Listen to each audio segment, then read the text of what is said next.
In a small village nestled in the mountains, there lived an old man named Jiro. He was known throughout the village for his kindness and his deep connection with animals. Jiro lived alone in a small hut at the edge of the village, and he spent his days caring for the stray cats and dogs that would wander into his yard. One day, a young girl named Sakura came to visit Jiro. Sakura was a newcomer to the village, and she had heard stories of Jiro's kindness and his ability to communicate with animals. Sakura was fascinated by Jiro's stories and asked him if he could teach her how to connect with animals in the same way. Jiro agreed to help Sakura, and he took her on a journey into the nearby forest. As they walked, Jiro taught Sakura about the different plants and animals that they encountered. He showed her how to listen to the sounds of the forest and how to feel the energy of the earth beneath her feet.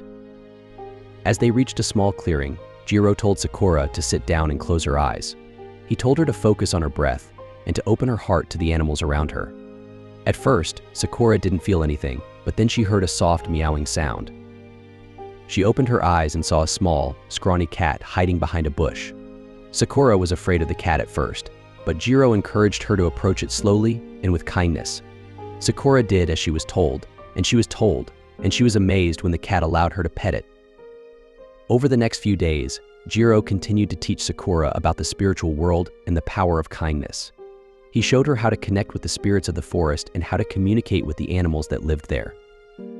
But then, something strange happened. A group of villagers came to Jiro's hut and demanded that he stop helping the animals. They were afraid of the wild animals that lived in the forest, and they didn't want Jiro to encourage them to come closer to the village. Jiro was heartbroken. He had always believed in the power of kindness and the importance of connecting with nature, but the villagers were too afraid to understand. So Jiro made a decision. He packed his bags and set off into the forest, determined to continue his work in a place where he was welcome. Sakura was heartbroken to see him go, but she knew that she had learned so much from him. As Jiro walked deeper into the forest, he felt a strange energy surrounding him. He knew that he was being guided by the spirits of the forest, and he followed them without hesitation. After several days of walking, Jiro came to a clearing in the forest. In the center of the clearing was a small pond, and surrounding the pond were hundreds of beautiful flowers. Jiro knew that he had found a sacred place, and he sat down to meditate. As Jiro meditated, he felt a powerful energy coursing through his body. He saw visions of the past and the future, and he knew that he had been given a great gift. He had been chosen to be the guardian of the forest, to protect the animals and the spirits that lived there. Jiro spent the rest of his days in the forest, communing with the spirits and caring for the animals. He was at peace, knowing that he had found his true calling. And Sakura, she never forgot the lessons that Jiro had taught her. She carried them with her throughout her life, spreading kindness and love wherever she went.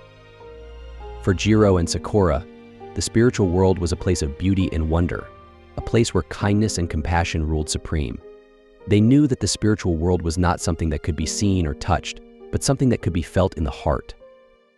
And so, they lived their lives with open hearts and open minds, always seeking to connect with the world around them and to find meaning in the mysteries of the universe. If we see our lives through the story of Jiro and Sakura, we learn the significance of kindness, compassion, and connection with nature. Similar to Jiro, we should treat all beings with love and respect, acknowledging our interconnectedness.